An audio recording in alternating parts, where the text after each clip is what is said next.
Assalamualaikum warahmatullahi wabarakatuh. Selamat datang dalam pembelajaran biologi. Dalam video kali ini, kita akan mempelajari tentang piramida ekologi.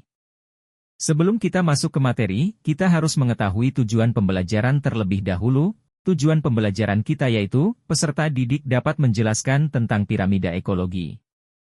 Piramida ekologi adalah piramida abstrak yang menunjukkan hubungan struktur trofik dan fungsi trofik komponen-komponen biotik ekosistem.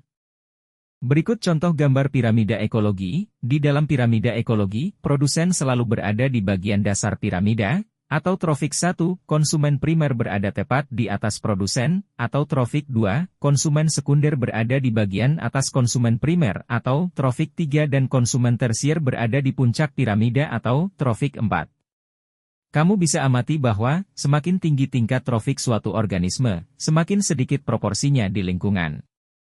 Piramida ekologi berdasarkan fungsinya dibedakan menjadi 3, yaitu piramida jumlah, piramida biomasa, dan piramida energi. Masing-masing tipe memiliki kelemahan dan kelebihan dalam menggambarkan hubungan antara struktur dan fungsi trofiknya. Yang pertama piramida jumlah, di mana pada piramida jumlah, menunjukkan jumlah relatif organisme pada suatu area, dengan melihat hubungan antara predator dan mangsanya. Pelopor teori ini adalah Charles Elton, ahli ekologi Inggris pada abad ke-20. Jumlah organisme dihitung dalam satuan luas area tertentu. Di dalam piramida jumlah semakin tinggi tingkat trofik organisme semakin sedikit jumlahnya di lingkungan. Yang kedua piramida biomasa, dibuat berdasarkan massa total populasi organisme pada suatu waktu. Cara ini dianggap lebih baik dalam menggambarkan hubungan tingkat trofik komponen biotik daripada piramida jumlah. Piramida biomasa dibedakan menjadi 2, yaitu piramida biomasa tegak dan piramida biomasa terbalik. Pertama piramida biomasa tegak, menggambarkan massa gabungan semua produsen yang lebih besar daripada massa gabungan tiap tingkatan konsumennya. Piramida biomasa tegak biasanya terjadi pada ekosistem darat. Kedua piramida biomasa terbalik, menggambarkan massa gabungan dari produsennya lebih kecil daripada massa gabungan tingkatan konsumen di atasnya.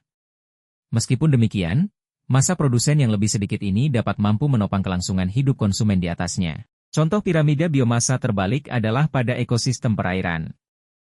Yang terakhir piramida energi, menggambarkan hubungan tiap organisme pada tingkatan trofik sesuai dengan perpindahan energi yang dimulai dari produsen, hingga konsumen puncak.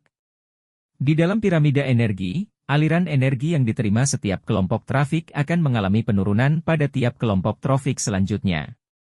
Dengan demikian, tiap kelompok trofik akan membentuk semacam piramida dengan produsen sebagai penerima, dan pemilik energi terbesar diikuti kelompok trofik berikutnya. Berkurangnya aliran energi pada tiap kelompok trofik disebabkan oleh beberapa hal. Pertama, tidak semua bagian makanan dapat dimakan dan dicerna, sehingga ada yang tersisa, dan ada yang menjadi kotoran atau residu. Kedua, hanya ada beberapa saja dari makanan yang dimanfaatkan oleh organisme pada tingkatan trofik berikutnya. Ketiga, sebagian energi yang diperoleh dikonversi terlebih dahulu sebagai sumber energi untuk beraktivitas. Demikianlah pembahasan mengenai materi piramida ekologi. Semoga kamu bisa lebih memahami bagaimana pentingnya menjaga keseimbangan alam kita. Sampai jumpa di tujuan pelajaran selanjutnya. Terima kasih telah menonton.